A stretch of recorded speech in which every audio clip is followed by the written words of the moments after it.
లో Panchayati Raj guest house అనేది ఉండేది.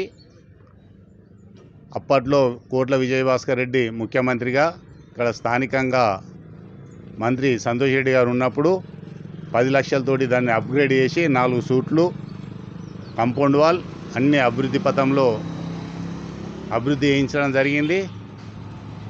అప్పటి నుండి కొన్ని సంవత్సరాలు అందుబాటులో ఉండి ఇక్కడ వచ్చే అధికారులకు కానీ నాయకులకు కానీ బస వేయడానికి అందుబాటులో ఉండేది. తర్వాత తీరా రోజుకు దాన్ని అది శీల అవస్థకి చేరికపోయింది. అందులో అసాంఘిక కార్యక్రమాలు మరియు చెట్ల పొదలు విపరీతమైనవి. ఇక్కడ అధికారులు కానీ కలెక్టర్ కానీ ఇతర అధికారులు వచ్చినా ఇతర నాయకులు వచ్చినా ఎమ్మెల్యేలు మంత్రులు వచ్చినా బస వేయడానికి ఒక గెస్ట్ హౌస్ అంటూ లేదు. అప్పట్లో 23లో మన మంత్రి ప్రశాంత్ రెడ్డి గారు 2,80,00,000తోటి మంజూరు చేసిన ఒక శీలపలకం వేసి నామమాత్రంగా దానికి ఎటువంటి అభివృద్ధి చెందలేదు.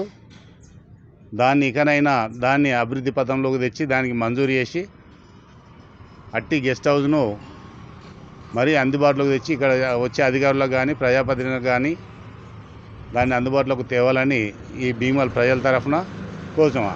అప్పుడే మారుమూల ప్రాంతాలైనటువంటి మన భీమవరం సిరికొండ ఎఫెక్టెడ్ ఏరియాకి అప్పుడు పెద్దలు కోట్ల విజయభాస్కర్ రెడ్డి సిరికొండ వచ్చి ఇక్కడ డిపో 40 లక్షలతో డిపో భీమవరంలో అది కూడా మూతపడడం జరిగింది. దాన్ని కూడా ప్రారంభించాలా.